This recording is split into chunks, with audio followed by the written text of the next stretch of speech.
नमस्कार दोस्तों। Break even point या ब्रेक इवन ये एक ऐसी टर्म है जो इंडस्ट्रीज में बार बार यूज होती है। बार बार हमें जरूरत पड़ती है ब्रेक इवन पॉइंट की।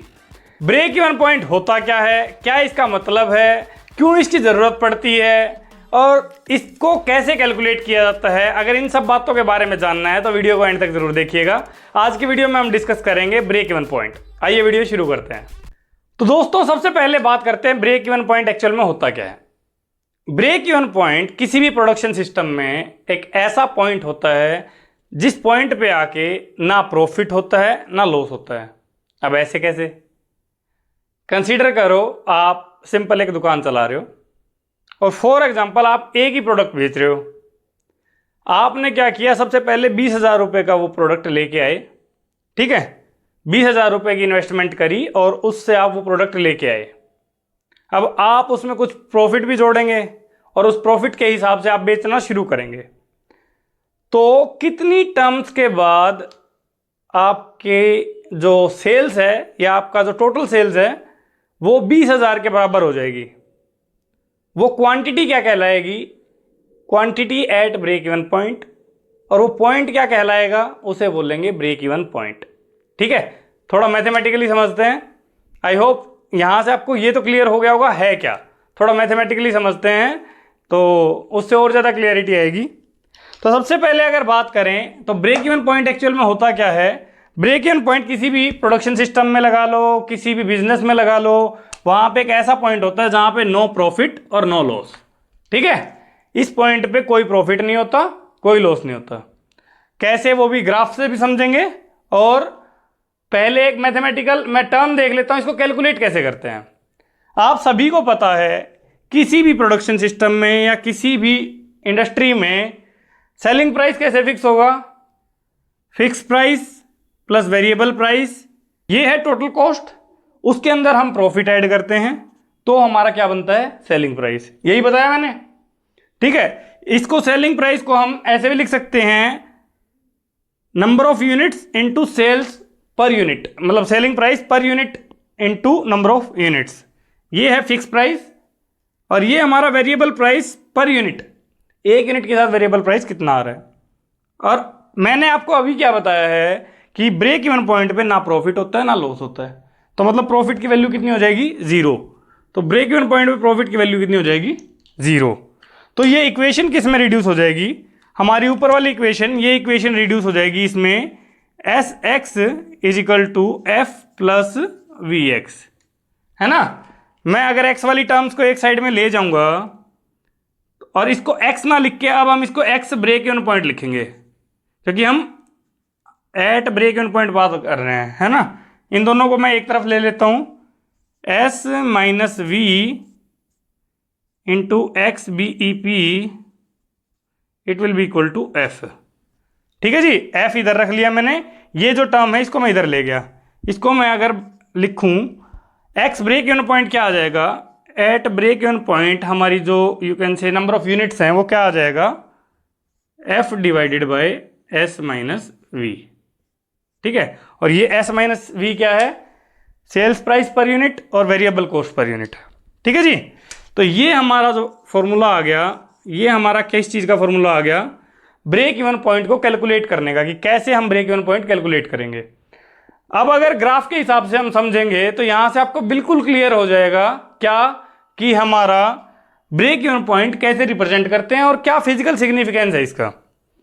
तो सबसे पहले अगर बात करें, हमें क्या पता है किसी भी प्रोडक्शन सिस्टम में एक फिक्स कॉस्ट होती है, ठीक है। तो फिक्स कॉस्ट का नंबर ऑफ यूनिट्स के साथ कोई रिलेशन नहीं होता। ये हमारी फॉर एग्जांपल कोई भी फिक्स कॉस्ट है किसी भी प्रोडक्शन सिस्टम की, ठीक है। और वेरिएबल कॉस्ट आपको पता ही है कि वेरिएबल कॉस्ट क्या होती है, हर यू कैन से प्रोडक्ट के साथ चेंज होएगी। तो हमारी टोटल कॉस्ट की लाइन कुछ ऐसी बनती है, ये फिक्स कॉस्ट है, ये वेरिएबल कॉस्ट है, टोटल कॉस्ट की लाइन कुछ इस टाइप की बनती है, ठीक है। कुछ यूनिट्स यू कैन से कुछ अमाउंट जो होगी वो फिक्स कॉस्ट की फिक्स रहेगी, उसके बाद से हमारी पर यूनिट अमाउंट चेंज होने लग जाएगी।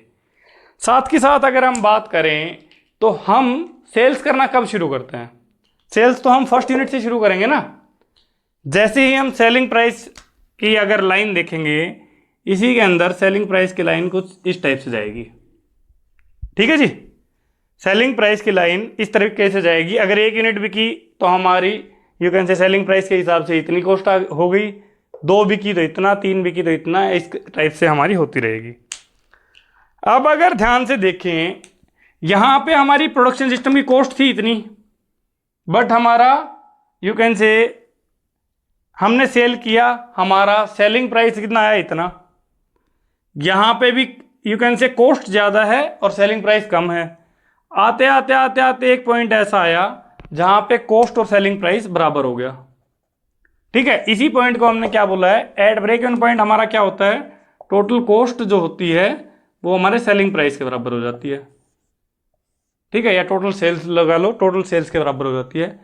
इस पॉइंट पे हमारा क्या है, यहां तक हमारा कोई प्रॉफिट नहीं हो रहा। ऐसे पॉइंट को यहां पे ना प्रॉफिट है ना लॉस है, ऐसे पॉइंट को क्या बोलते हैं, ब्रेक इवन पॉइंट। ठीक है, इस पॉइंट को हम बोलते हैं ब्रेक इवन पॉइंट। ठीक है जी, आई होप आपको ग्राफ से भी क्लियर हो गया होगा। ठीक है, जो नंबर ऑफ यूनिट्स आएंगी यहाँ पे कि कितनी यूनिट्स बेचने पे हमारा ये पॉइंट पहुंचा, उस पॉइंट यूनिट को, उसको यू कैन से पॉइंट को क्या बोल देंगे, XBEP, जो हमने अभी फॉर्मूला भी निकाल लिया है कि कैसे कैलकुलेट करेंगे।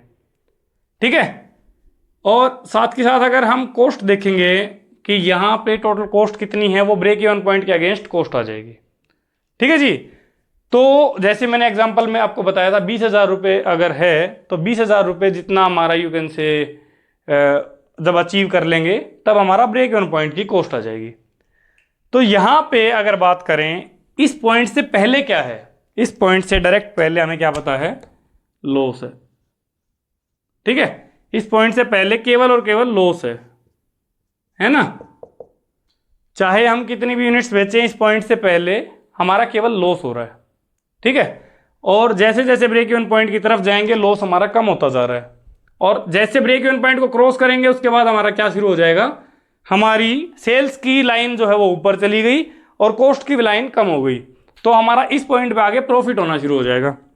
ठीक है जी, इस पॉइंट पे आगे प्रॉफिट होना शुरू हो जाएगा। ठीक है, तो